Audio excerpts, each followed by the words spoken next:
molaye ngamoko nakokite simbanga na loboko wetenga inalonga. Que nous pouvons encore acclamer le Seigneur. Que Dieu soit béni. Je suis dans la joie ce matin de nous retrouver encore dans la présence de Dieu. Je bénis Dieu pour cette grâce qu'il nous fait d'être encore là au-devant de vous en ce jour pour nous apporter cette pensée que le Seigneur a mis dans notre cœur pour vous. Et aussi j'aimerais dire merci à mon Père, l'ange de l'Église, notre papa, le pasteur Guilain Yves Nzita, pour cette marque de confiance qu'il a une fois de plus renouvelée à notre égard. En ce jour, nous ne méritions pas cela, mais s'il l'a fait, certainement le Seigneur l'a convaincu. Nous croyons ce matin que nous serons une bénédiction pour vous en ce culte. Que le nom du Seigneur soit béni. Nous allons nous tenir debout, nous allons lire. Je suis dans le livre de 1 Samuel. Nous allons lire le 17e chapitre. C'est long, mais nous allons quand même lire tout le chapitre. Je lis au nom de Jésus-Christ. Les Philistins réunirent leur armée pour faire la guerre et ils se rassemblèrent à Soko, qui appartient à Juda. Ils campèrent entre Soko et Azekah à Éphèse d'Amim. Saül et les hommes d'Israël se rassemblèrent aussi. Ils campèrent dans la vallée de Térébinthe et ils se mirent en ordre de bataille contre les Philistins. Les Philistins étaient vers la montagne d'un côté et Israël était vers la montagne de l'autre côté. La vallée les séparait. Un homme sortit alors du camp des Philistins et s'avança entre les deux armées. Il se nommait Goliath. Il était de Gath et avait une taille de 6 coudées et un empame.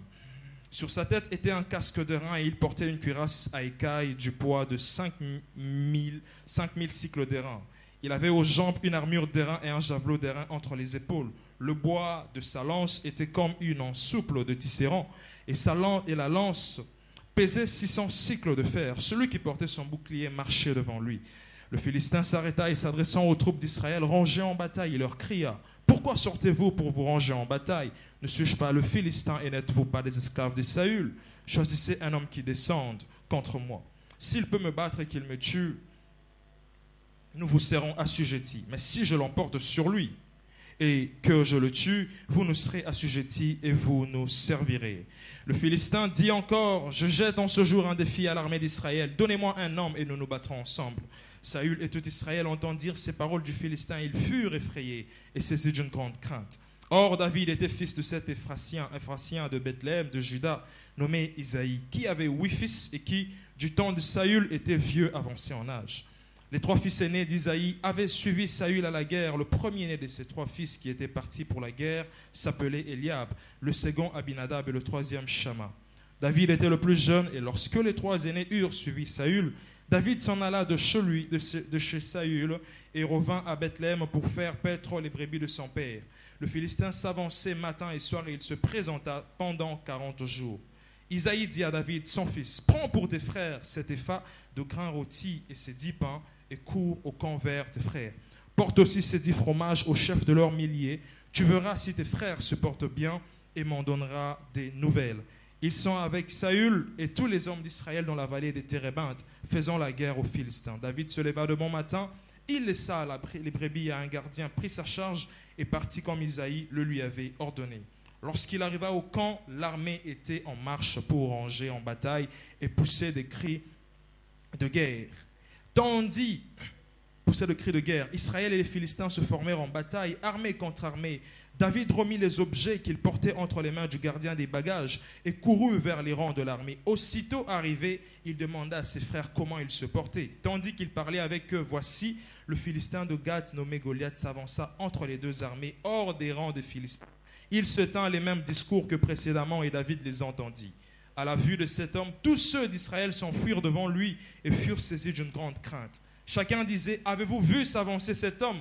C'est pour jeter à Israël un défi qu'il s'est avancé. Si quelqu'un le tue, le roi le comblera de richesses et lui donnera sa fille, et il affranchira la maison de son père en Israël. » Je saute rapidement. Je saute, je suis au 41e verset. La Bible dit: le Philistin s'approcha peu à peu de David, et l'homme qui portait son bouclier marchait devant lui. Le Philistin regarda, et lorsqu'il aperçut David, il le méprisa. Ne voyant en lui qu'un enfant blanc et d'une belle figure, le Philistin dit à David: suis-je un chien pour que tu viennes à moi avec des bâtons? Et après l'avoir maudit par ses dieux, il ajouta: viens vers moi et je donnerai ta chair aux autres et aux bêtes des champs. David dit aux Philistins: tu marches contre moi. Vous allez souligner ce verset. Tu marches contre moi avec l'épée, la lance, javelot. Et moi, je marche contre toi au nom de l'Éternel des armées, du Dieu de l'armée d'Israël que tu as insulté. Aujourd'hui, l'Éternel te livrera entre mes mains. Je t'abattrai et je te couperai la tête. Aujourd'hui, je donnerai les cadavres du camp des Philistins aux oiseaux du ciel et aux animaux de la terre. Et toute la terre saura qu'Israël a un Dieu. Et toute cette multitude saura que ce n'est ni par l'épée ni par la lance que l'Éternel sauve, car la victoire appartient à l'Éternel et il vous livre entre nos mains. Nous pouvons acclamer la parole de Dieu. La victoire au nom de Jésus-Christ. Mais avant d'introduire mon message, j'aimerais déjà nous rassurer ce matin que de la même façon que nous sommes venus dans la présence de Dieu ce matin, soyez sûrs que le Seigneur a décidé de vous attribuer la victoire sur vos combats. Quiconque est conscient dans sa vie qu'il a des luttes, qu'il a des défis, qu'il est en train de prier que le Seigneur cette année puisse lui accorder des solutions. Ce matin, Dieu te dit que tu as déjà vaincu. Ainsi, parlant de la victoire, nous pouvons dire que c'est un avantage qu'on remporte sur les ennemis dans une guerre ou dans une bataille.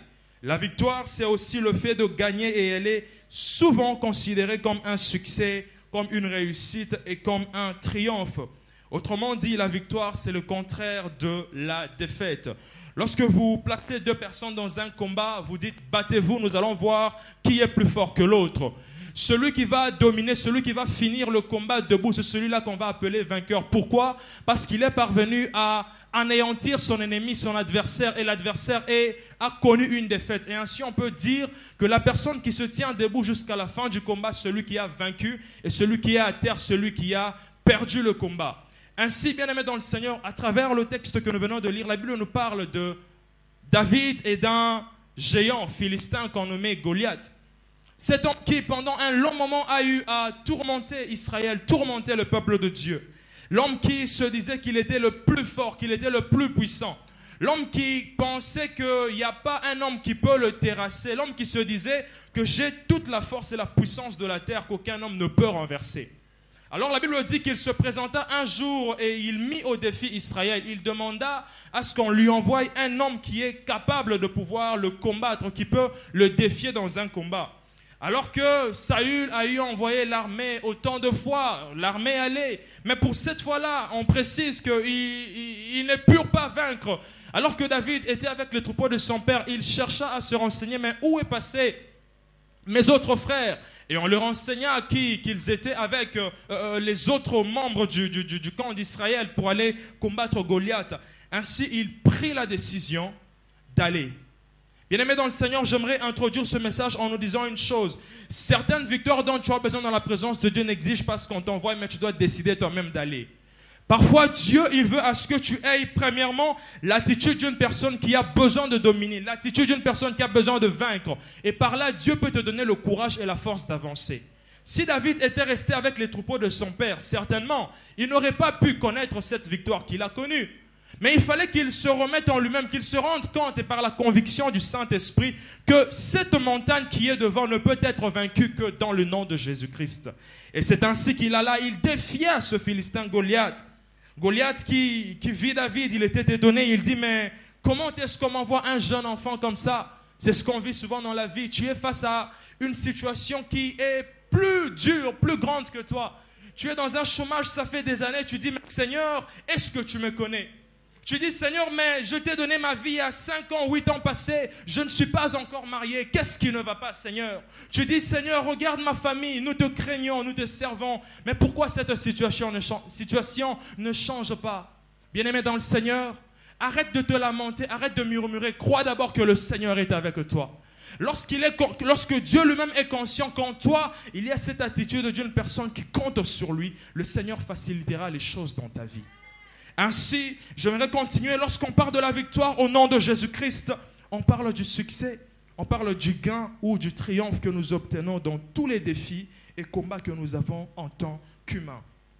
Bien-aimés dans le Seigneur, en ce matin, la victoire dont nous avons besoin sur nos combats, sur les défis de nos vies, ne dépend pas de la quantité des biceps des personnes qui sont autour de nous ou même des balles que nous avons dans nos armes. Non, mais la victoire dont nous avons besoin ce matin réside dans le nom de Jésus-Christ. Et tout dépend de ta foi. Tu as besoin de vaincre, tu as besoin d'être appelé un vainqueur dans le combat. Est-ce que tu as réellement la foi ce matin? Parce qu'il est bon de crier, je suis vainqueur, cette année je ferai des exploits. C'est bien. Il ne nous est pas interdit de dire des choses. Mais en toi, est-ce que tu as la foi qu'en cette année tu vas dominer?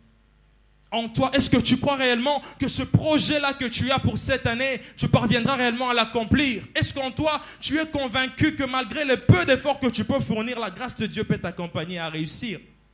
C'est une question que nous devons nous poser ce matin. Dieu est là pour nous donner la victoire en ce jour, mais il attend de nous que nous puissions croire d'abord en cette victoire. Amen.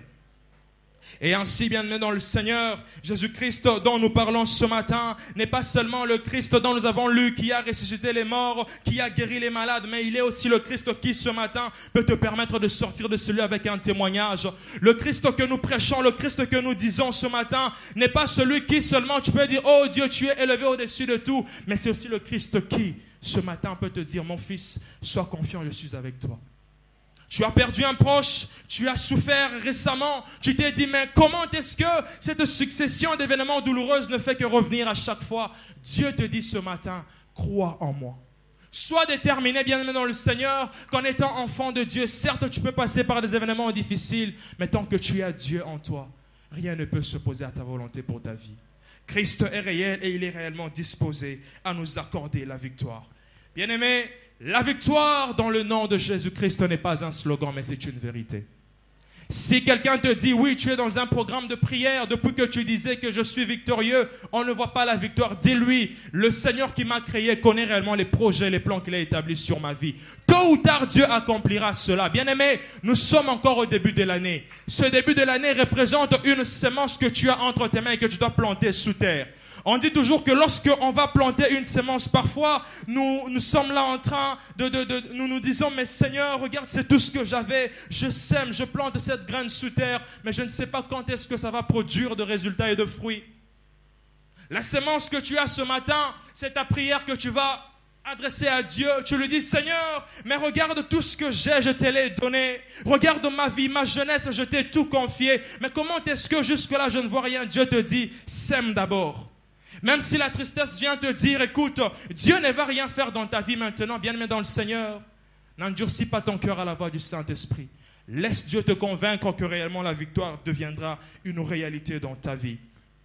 Ainsi, j'aime ce que Deutéronome 28, 7 nous dit. J'aimerais que nous puissions le lire, Deutéronome 28, le verset 7. Deutéronome 28, 7. La Bible nous dit ceci. L'Éternel te donnera la victoire sur tes ennemis qui s'élèveront contre toi. Ils sortiront contre toi par un seul chemin et ils s'enfuiront devant toi par 7 chemins. Bien-aimé, j'aime ce texte. Christ lui-même nous rassure à travers sa parole qu'il nous donnera la victoire sur nos ennemis qui s'élèveront contre nous. Et il nous dit ceci, ils sortiront contre toi par un seul chemin, mais ils s'enfuiront devant toi par 7 chemins. Ainsi, ce matin, j'aimerais déclarer dans la vie d'une personne que quiconque s'est levé dans ta vie pour te combattre, il sera dispersé dans le nom de Jésus. Bien-aimé, la victoire que tu es venu chercher dans la présence de Dieu ce matin, elle t'est déjà accordée par ta foi au nom de Jésus-Christ de Nazareth. Nous sommes vainqueurs par celui qui nous a sauvés. Nous sommes vainqueurs par celui qui nous a aimés. L'Éternel ce matin a décidé de te donner la victoire sur tous ceux qui sont contre ton bonheur. Tu passes par une circonstance qui t'emmène à te poser des questions. Tu te dis, mais nous sommes au 27e jour, 28e jour d'Alpha 40. Il ne reste plus que 12 jours. Où en sommes-nous, Seigneur? Bien-aimé dans le Seigneur, ne désespère pas. Dieu a toujours été fidèle à sa parole. Dieu a toujours été fidèle à sa parole. Ceux qui s'approchent de lui finissent toujours par trouver gain de cause. Alléluia. Ainsi, la victoire au nom de Jésus-Christ ne peut s'obtenir simplement, mais elle nous exige certaines choses. Et je peux en énumérer 2 ce matin. La victoire au nom de Jésus-Christ nous exige la connaissance de Dieu. Alléluia. Bien-aimés dans le Seigneur, la connaissance, c'est l'effet de connaître ou de savoir. C'est une lumière que nous recevons sur une personne, sur un fait ou sur une notion. Et ainsi, tu ne peux pas parvenir à obtenir une victoire sur les combats de ta vie, sur les défis que tu as, si tu ne connais pas Dieu.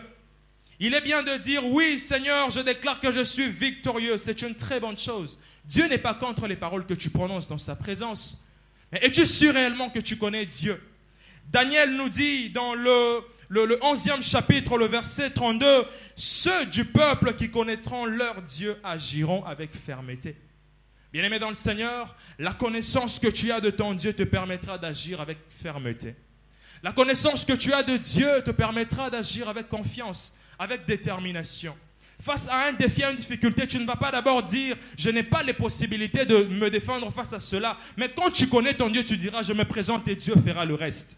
C'est comme David, il n'a pas d'abord regardé la grandeur de Goliath, il n'a pas regardé l'armure que Goliath portait sur lui, mais il a cru en son Dieu, il s'est présenté devant Goliath et c'est ainsi que le reste était devenu facile. Bien-aimé dans le Seigneur, je te demande ce matin, recherche encore plus la connaissance de ton Dieu.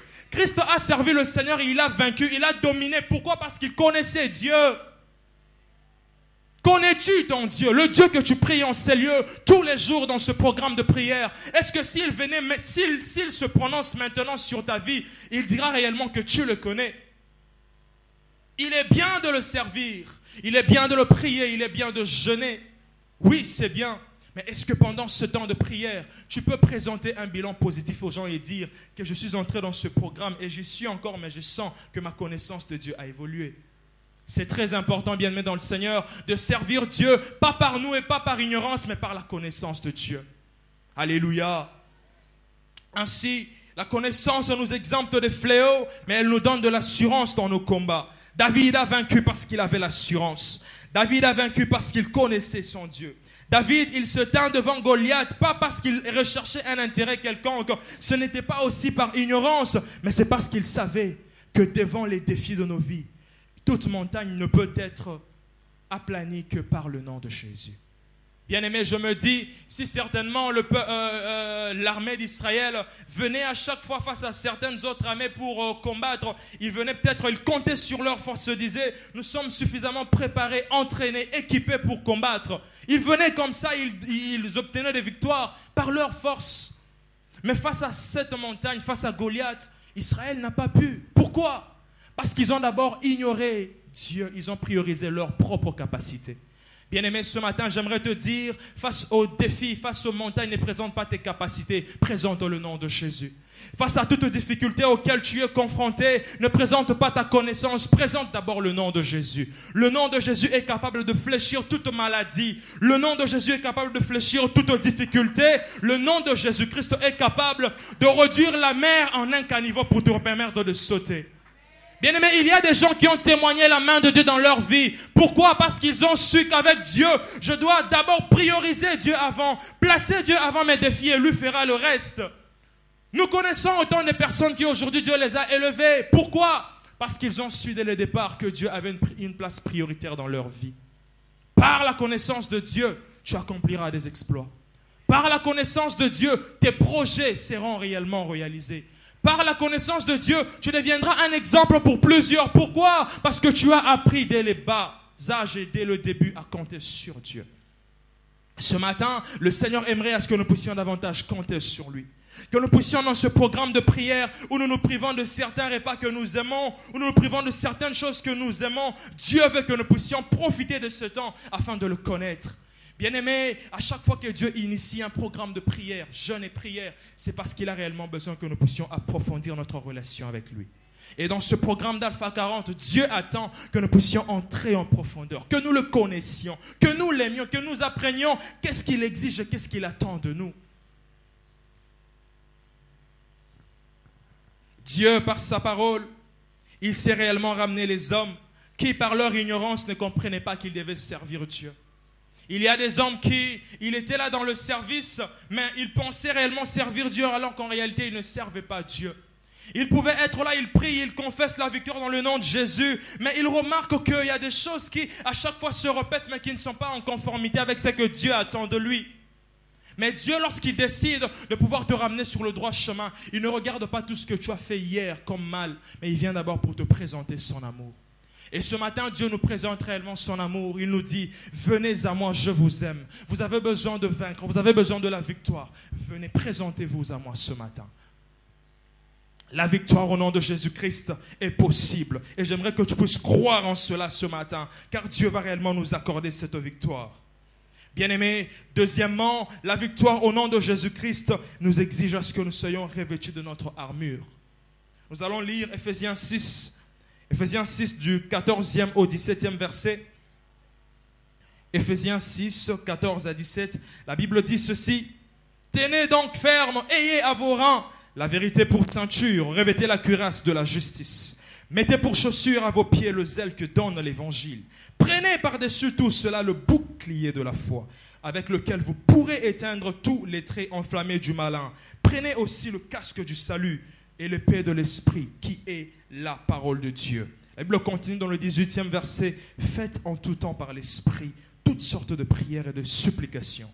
Veillez à cela avec une entière persévérance et priez pour tous les saints. Bien-aimés dans le Seigneur, tu ne peux pas rechercher la victoire et t'attendre à obtenir la victoire si tu n'as pas l'armure. Quelqu'un va me dire, mais pourquoi est-ce qu'on va parler de l'armure alors que David s'est présenté sans armure au devant de Goliath? Bien-aimés, c'est clair dans ce texte, le Seigneur nous présente une armure mais qui est spirituelle. Si tu veux compter sur tes efforts, sur ta force, tu ne vaincras pas. Si tu te dis, mon intelligence va suffisamment m'aider à accéder dans des milieux influents, tu n'arriveras pas. Tu dois d'abord compter sur l'aide du Saint-Esprit. Et la Bible nous présente une armure complète. La Bible nous dit, tenez donc ferme, ayez la vérité pour ceinture, revêtez la cuirasse, mettez des chaussures que donne à vos pieds. Mettez pour chaussure à vos pieds le zèle que donne l'évangile de paix. Prenez par-dessus tout cela le bouclier de la foi avec lequel vous pourrez éteindre tous les traits enflammés de l'ennemi. Prenez aussi le casque du salut et l'épée de l'esprit qui est la parole de Dieu. Bien-aimé, est-ce que ce matin tu es venu dans la présence de Dieu? Est-ce que tu as réellement ton bouclier? Lorsque tu te présentes face aux défis de la vie, est-ce que tu viens avec ton bouclier? Pourquoi je pose cette question? Parce que le bouclier, il nous permet d'éteindre tout fléau entramé de l'ennemi. Lorsque tu as ton bouclier au-devant de toi, peu importe la lance qui sera propulsée, lancée en ta direction, le bouclier te permettra de contrecarrer cela. As-tu ton bouclier ce matin? Est-ce que lorsque le diable vient avec toute une légion de démons pour combattre ta famille, vous savez réellement vous défendre ou bien vous vous laissez envahir par l'ennemi? Est-ce que tu as ton casque? Le casque du salut dont nous parle la parole de Dieu. Dieu désire à ce que nous puissions conserver nos pensées. Bien-aimés, lorsqu'on lit, on nous parle du casque du salut. En vrai, le Seigneur veut que nous puissions conserver nos pensées pures. Le Seigneur veut que on prend un casque, on le met sur notre tête pour empêcher à ce que toute pensée nuisible vienne envahir nos pensées. Parfois, tu peux être assis, tu te dis, je veux me concentrer dans la prière, je veux me préserver du mal, mais tu sens qu'il y a un vent qui n'est pas bon, qui veut atteindre ton cerveau, atteindre tes pensées. Pourquoi? Certains se laissent envahir, emporter par ces choses, parce qu'ils n'ont pas leur armure au complet. Certains ont leurs sandales, mais il manque la cuirasse. D'autres ont leur casque, mais ils n'ont pas l'épée entre les mains. Dieu exige à ce que nous ayons réellement l'armure au complet, bien-aimés dans le Seigneur. La victoire, Dieu nous l'a présentée à travers Jésus. Mais il attend que nous puissions faire notre part ce matin. Tu as des projets en cette année, tu dis, Seigneur, je désire commencer une entreprise cette année. Dieu te dit, oui, c'est un bon projet, c'est une bonne chose. Mais est-ce que tu es complètement outillé? Parce que tu peux avoir 15 000 $ pour commencer un projet, c'est bien. Mais si spirituellement tu n'es pas bien équipé, cela partira, coulera dans l'eau en vain. Il y a des gens qui peuvent témoigner qu'ils ont commencé des affaires avec beaucoup d'argent, mais ils sont tombés en faillite. Bien aimé, il n'y a pas d'autre raison à rechercher. Cela prouve juste qu'ils n'ont pas été équipés spirituellement. Car lorsque tu as ton armure, tu sauras comment te défendre face à une attaque qui vient par devant, à gauche, à droite et même par derrière. As-tu ton bouclier ce matin?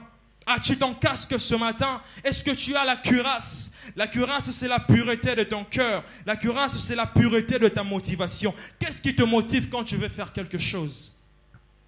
Qu'est-ce qui te motive? Quand tu veux accomplir un acte, un don ou bien faire quelque chose, quelle est la source de ta motivation? Cela vient d'un cœur pur ou bien tu es animé par des mauvaises actions?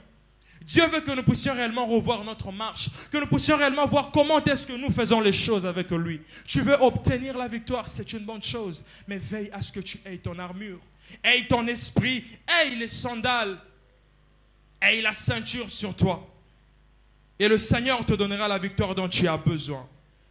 Bien-aimés dans le Seigneur, retenons qu'il est très important pour nous en tant qu'enfants de Dieu d'être réellement des personnes qui connaissent Dieu. J'insiste sur la connaissance de Dieu parce que c'est un élément moteur dans notre marche avec le Seigneur.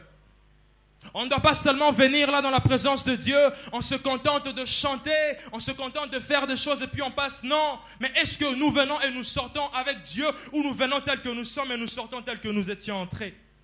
Revoyons notre façon de faire les choses. Connaissons notre Dieu, aimons davantage notre Dieu, servons-le davantage. Celui qui désire faire de grandes choses avec Dieu recherchera encore plus la connaissance afin que sa victoire soit certaine. David, quand il a vaincu Goliath, il n'a pas présenté aux hommes la magie. Il n'a pas présenté aux hommes le nom d'une divinité, mais il a présenté le nom de l'Éternel. Parce qu'il connaissait d'où était venue sa victoire. Et le Seigneur aimerait cette année, peu importe les victoires que tu vas obtenir, que l'origine et la base de cela ne soient pas les efforts humains, mais que ce soit la grâce de Dieu. Que tu obtiennes de victoires, non pas par tes efforts, mais par le nom de Jésus-Christ. Et je crois que cela est possible pour quelqu'un en cette année au nom de Jésus. Je me rappelle,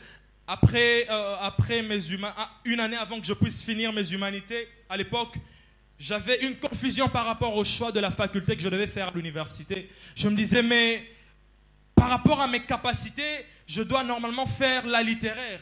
Mais comment est-ce que j'ai dû me désorienter? Je suis allé faire la maths physique.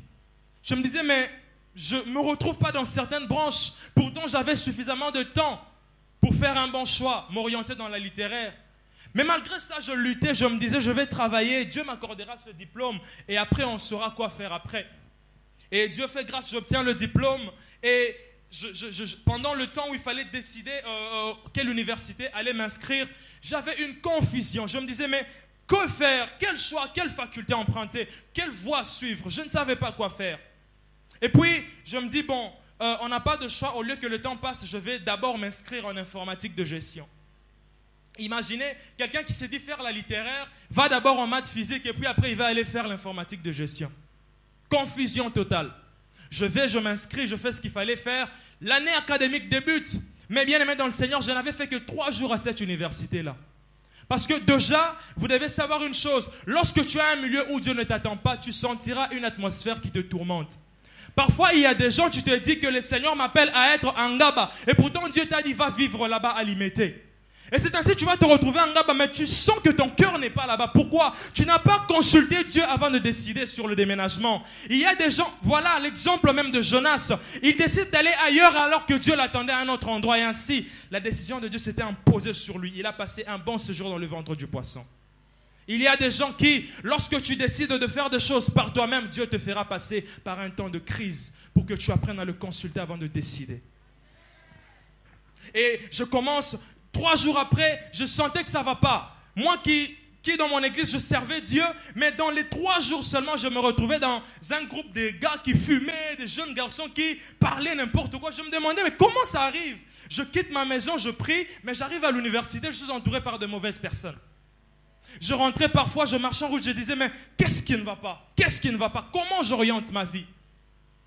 Et je me suis dit, bon, je vais parler à mon père pour un temps, lui dire, voilà, je ne me sens pas prêt à entamer avec les études. Je rentre, je lui en parle et il me dit, si tu trouves que c'est bon, je te laisse te reposer, réfléchir cette année. Bien aimé, j'ai perdu la première année. L'année qui suit, je me dis, bon, l'institut où je suis allé, ce n'était pas bon pour moi, il y avait des fumeurs, alors je dois chercher un endroit où quand même il y a des bonnes personnes. Je me dis que je vais faire la communication. Je m'inscris en communication, je passe mon test, on paye les frais qu'ils avaient demandé. On passe, vu que je devais passer au test, je vais faire le test, étant sûr des résultats de mon travail. Le jour où on affiche les listes, je m'en vais voir, mon nom n'apparaît pas. Sur les 1000 étudiants qui avaient passé le test, 600 seulement ont été retenus. J'ai dit, mais comment cela est possible? Je me suis posé des questions, je me suis dit, est-ce que Seigneur, tu veux réellement que moi j'étudie? Je me disais, mais certainement, je ne suis pas appelé aux études. Je dois aller faire autre chose. Peut-être là, Dieu va accepter. Bien-aimé, je rentre le même désespoir, la même pensée envahit mon esprit. Je me suis dit, peut-être que cette année encore, je ne dois pas étudier. Bien-aimé, vous voyez comment le diable travaille avec certaines personnes? Il préfère te laisser rater ce que Dieu t'a réservé afin qu'il puisse injecter en toi des pensées qui ne sont pas bonnes. Voilà pourquoi à chaque fois que tu reçois une pensée en toi, examine, est-ce la pensée de Dieu? Avant que tu prennes une décision, dis-toi, est-ce que Dieu est réellement d'accord avec cela? J'ai perdu une deuxième année. Et pendant tout ce temps, j'étais avec des collègues dans le quartier et on avait formé un groupe de collègues qui n'étudiaient pas. Donc entre nous, on se disait, nous les études là, c'est pas pour nous, qu'on fasse autre chose. Mais alors que, à un certain, je me rappelle, c'était en 2019, je priais, c'était pendant le 30 matin, je n'avais pas encore fait mon inscription. C'était pendant le 30 matin, je priais. J'avais demandé à Dieu une chose. Éclaire-moi, donne-moi la lumière par rapport à ce que tu attends de moi.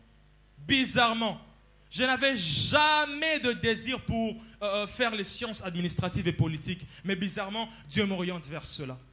Et je m'inscris, je commence la première année, j'étudie normalement. Et la fin de l'année, je distingue. Je me dis, mais comment ça? Moi, je me disais faire la littéraire et passer dans d'autres options. Mais là, je fais les sciences politiques. Ce n'était pas en moi. Je distingue. L'année passe, la deuxième année, je distingue encore. Mais je me dis, mais qu'est-ce qui ne va pas, Seigneur? Et un jour, alors que je priais avec quelqu'un, le Seigneur clairement a commencé à confirmer ce à quoi j'étais appelé. Pourquoi? Parce que je m'étais déplacé de là où je voulais me positionner pour aller là où Dieu voulait que je sois. Et c'est ainsi que jusqu'aujourd'hui, je marche non pas par moi, mais par l'aide du Saint-Esprit. Pourquoi? Lorsque tu prends la décision de marcher sur les traces de Christ, tu emprunteras la bonne voie qui va te mener vers ta destinée. Bien-aimé, la victoire au nom de Jésus-Christ est possible en cette année. Il te suffit de te disposer sur les pas de Christ. Les disciples qui ont suivi Jésus pendant toute sa marche, ils ont été bénéficiaires des grâces, des dons excellents, des exploits. Pourquoi? Parce qu'ils se sont positionnés là où Dieu les voulait. Ce matin, pose-toi la question, es-tu réellement là où Dieu te veut ou bien tu traînes encore les pas? La victoire au nom de Jésus-Christ, elle est possible. Soyons juste à la place où Dieu nous veut réellement.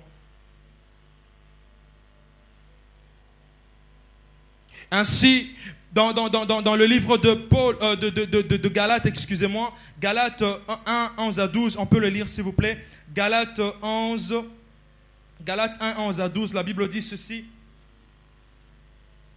Je vous déclare, frères, que l'évangile qui a été annoncé par moi n'est pas de l'homme, car je ne l'ai ni reçu, ni appris d'un homme, mais par une révélation de Jésus-Christ. Bien-aimé dans le Seigneur, tu as besoin de la victoire dans le nom de Jésus, c'est une très bonne chose. Mais dans ce texte, la Bible nous dit clairement que l'évangile qu'il avait prêché n'était pas un évangile des hommes. Ça veut dire, les paroles qu'il pouvait prononcer face aux hommes, le discours qu'il prononçait face aux hommes n'était pas venu des hommes, mais c'était une claire révélation qu'il avait reçue de Jésus. Ce que tu dis, ce que tu prononces, ce que tu prends comme décision, est-ce réellement ce que Dieu t'a dit ou bien ce que toi tu as décidé de faire? Il est pour nous important en tant qu'enfants de Dieu, non seulement de pouvoir dire des choses par sentiment, ce n'est pas ça ce que Dieu attend. Dieu attend ce que nous puissions être inspirés par sa parole. Que nous soyons réellement des chrétiens qui, lorsque tu te tiens à faire quelque chose, tu te disposes à faire une chose, que ce ne soit pas poussé par toi, mais poussé par l'Esprit de Dieu. Tu te dis, cette année, je vais réaliser de très grandes choses. Et tu as même tracé ces choses. Mais est-ce que Dieu te les a réellement révélées bien avant que tu le fasses? Soyons conscients des exigences que Dieu nous donne. Soyons conscients des attentes de Dieu. Bien-aimés dans le Seigneur, la victoire au nom de Jésus-Christ, elle nous apporte une image nouvelle aux yeux du monde. J'aimerais que nous puissions lire un texte, 1 Samuel 18, 4. J'aime ce texte. 1 Samuel 18, 4. Écoutez ce que la parole de Dieu dit. Il ôta, on parle de Saül, il ôta le manteau qu'il portait pour le donner à David et il lui donna ses vêtements, même son épée, son arc et sa ceinture. David allait et réussissait partout où l'on voyait Saül. Il fut mis par Saül à la tête des gens de guerre et il plaisait à tout le peuple, même aux serviteurs de Saül. Bien-aimés, c'est un élément très important que nous recevons. Lorsque Dieu t'accorde la victoire dans le nom de Jésus-Christ, sache que tu reçois une nouvelle image aux yeux des hommes. Ceux qui hier pouvaient te minimiser se disant, mais ce frère, cette sœur, passait son temps inutilement à l'église. Mais comment est-ce qu'elle est parvenue à vivre cet exploit avec son Dieu? Bien aimé, cela, il n'y a que Dieu qui peut l'expliquer. David, qui était un jeune qui paissait seulement les troupeaux de son père de temps en temps, lui qui ne s'imaginait jamais atteindre un jour la royauté, qui ne s'imaginait jamais recevoir la considération de Saül. La Bible dit que après qu'il ait vaincu Goliath et rapporté la tête de Goliath à Saül, Saül ôta le manteau qu'il portait pour le donner à David et il lui donna ses vêtements. Ainsi ce matin je déclare dans la vie d'une personne que là où les hommes t'avaient minimisé, ce matin Dieu décide de t'honorer. Là où les hommes ne pouvaient pas croire que tu vas réussir, Dieu t'accorde un manteau de gloire en cette année. La victoire que tu recherches dans la présence de Dieu est possible et Dieu te le donne ce matin. Il a reçu le manteau que les hommes ne pouvaient pas croire que ce jeune enfant pouvait recevoir. Mais par la grâce de Dieu, il a reçu cela. Bien-aimé, le nom de Jésus-Christ nous accorde toujours la victoire. Le nom de Jésus-Christ nous permet toujours de nous retrouver même là où les hommes nous ont délocalisés. On peut t'enlever sur Quilombo par des hommes pour te rejeter et t'emmener à Miao. Mais sache que Miao est un lieu stratégique pour Dieu dans ta vie. Ne sous-estime pas le déplacement de Dieu dans ta vie. Sois à l'écoute du Saint-Esprit. Dispose-toi davantage en cette année. Confesse la victoire au nom de Jésus. Mais aie déjà l'attitude d'un homme qui a vaincu. Christ a servi Dieu. Il savait que je finirai par vaincre. C'est ainsi que tout ce qu'il faisait, il le faisait dans le calme parce qu'il était sûr de celui qu'il avait envoyé sur la terre. Es-tu sûr du Dieu que tu sers? Es-tu sûr du Dieu que tu es venu chercher ce matin? Bien-aimés, soyons sûrs qu'avec Dieu, nous ferons des exploits. J'aime ça. La victoire au nom de Jésus-Christ multiplie les combats autour de nous. Car lorsque Dieu te donne une victoire, plus rien ne peut t'arracher cette victoire. Bien-aimé, j'aimerais te dire à travers cette pensée que les hommes peuvent vouloir détruire ce que tu as reçu de Dieu. Mais tant que cela est venu de Dieu, rien ne peut t'empêcher de maintenir cela.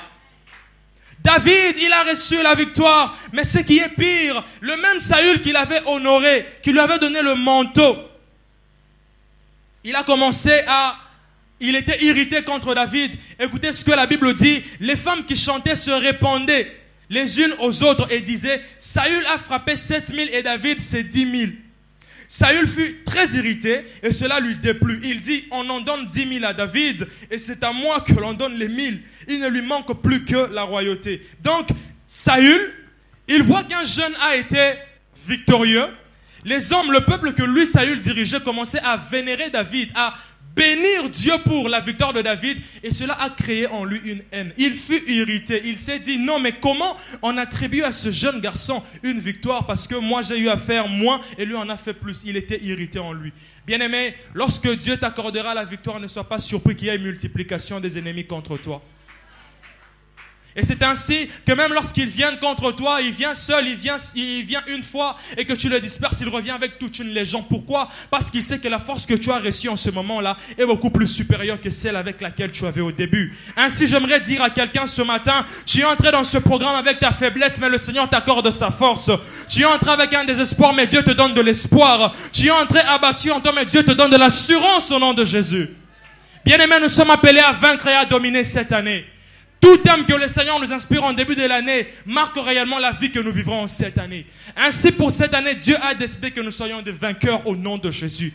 Et je nous garantis ce matin que nous allons obtenir cette victoire au nom de Jésus. Est-ce qu'il y a un homme de foi ce matin qui peut dire avec moi Amen? Qu'il en soit ainsi. Dieu nous accordera de la victoire. Bien-aimé, plus rien ne sera comme avant dans ta vie. Lorsque Dieu décide de changer ta vie, même les plus méchants qui se cachaient commenceront à se révéler pour dire, mais comment est-ce que tu es parvenu à cela? Dis-leur, c'est la grâce de Dieu. Dis-leur, j'avais fléchi mes genoux 40 jours dans la présence de Dieu et j'ai obtenu cette victoire en Jésus. Bien-aimé, la victoire est possible avec Jésus. Ce matin, j'aimerais rassurer quelqu'un qui ne croit plus au-dedans de lui que Dieu peut faire. Sache que Dieu peut faire mieux que hier. C'est qu'aucun homme ne peut faire par sa force, Dieu peut te le donner dans la simplicité. Les hommes peuvent dire que toi tu ne mérites pas toucher $1000. Je t'assure que Dieu t'a réservé de millions. Sois juste sur les traces de Jésus. Inspire-toi davantage de Christ. Apprends encore plus de Jésus. Dis-toi que je suis appelé à ressembler à Christ. Ainsi, tu obtiendras la victoire dans la simplicité. Aucun homme n'a le pouvoir sur ta vie. J'aimerais te le dire ce matin. Aucun homme n'a le pouvoir sur ta vie. Seul ton Créateur connaît ta valeur et il sait où est-ce qu'il t'emmène. Mon souhait est qu'après ce programme d'Alpha 40, qu'il y ait une nouvelle génération de personnes qui se tiendront face aux défis et qui vont vaincre. Pourquoi? Parce qu'ils ont appris à compter sur Dieu. La victoire au nom de Jésus-Christ n'est pas un slogan, mais c'est une réalité. La victoire au nom de Jésus-Christ n'est pas juste une phrase qu'on a écrite là, mais c'est réellement la pensée et la volonté de Dieu pour nous en cette année. Je m'en vais déjà finir. Bien-aimé, la victoire au nom de Jésus-Christ fait en sorte que nos ennemis commencent eux-mêmes à nous éviter à cause de la présence de Dieu qui nous environne. Je répète, la victoire au nom de Jésus-Christ fait en sorte que nos ennemis commencent eux-mêmes à nous éviter à cause de la présence de Dieu qui nous environne. Dans le 12e verset du texte que nous venons de lire, 1 Samuel 18, 12, écoutez ce que la Bible dit, ça me fait rire. Saül craignait la présence de David parce que l'Éternel était avec David et s'était retiré de lui. Imaginez, je suis là, un jeune, et il y a un aîné qui est roi. Je prendrai l'exemple d'un président, un roi, peut-être. Dieu me donne la victoire sur Goliath. C'est une bonne chose, n'est-ce pas? Dieu me donne une renommée. Le peuple se réjouit de m'avoir vu vaincre Goliath. N'est-ce pas une joie? Mais ce qui me dérange, c'est que le même roi qui au départ était joyeux de m'avoir vu obtenir la victoire et d'avoir ramené la paix dans le peuple, il devient non seulement irrité, mais il commence à craindre maintenant David, à me craindre. Pourquoi? Parce qu'il a remarqué que le Dieu qui était avec lui s'était retiré de lui. Pourquoi? Son cœur. Il a laissé entrer en lui une pensée qui n'était pas de Dieu. Et cette pensée a rempli son cœur jusqu'à l'emmener à haïr David. Ils peuvent te haïr sans savoir que tu es dans le plan de Dieu. Ils peuvent te combattre sans savoir que dans le calcul de Dieu, c'est toi qui dois sauver ta famille. Ils peuvent te haïr sans savoir que Dieu a réellement réservé une histoire de gloire pour ta vie. Il craignait la présence de David. J'imagine, si Saül était là avec ses gardes et qu'il entendait que David passait par là, certainement, il allait se retirer et dire non, informez-moi dès qu'il passe. Pourquoi? Parce que Dieu était avec David. La présence de Dieu, bien-aimé dans le Seigneur, repoussera tes ennemis.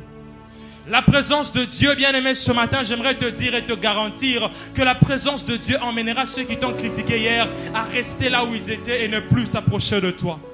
Parce qu'il y a un moment qui arrive dans nos vies où Dieu décide lui-même de séparer de nous des personnes qui ne servent plus à rien. Parce qu'il y a des personnes stratégiques que Dieu va placer à tes côtés, qui doivent te combattre pour te permettre encore de monter. Mais il y a aussi des personnes que Dieu doit carrément éloigner de ton entourage parce qu'ils ne seront plus utiles dans ton entourage. Et ainsi je prie et déclare ce matin, toute personne qui n'est plus utile dans ton entourage, que le Seigneur l'écarte de ta vie au nom de Jésus. Ceux qui combattent ta vie maintenant, que le Seigneur permette à ce que ces combats puissent davantage amplifier ta gloire.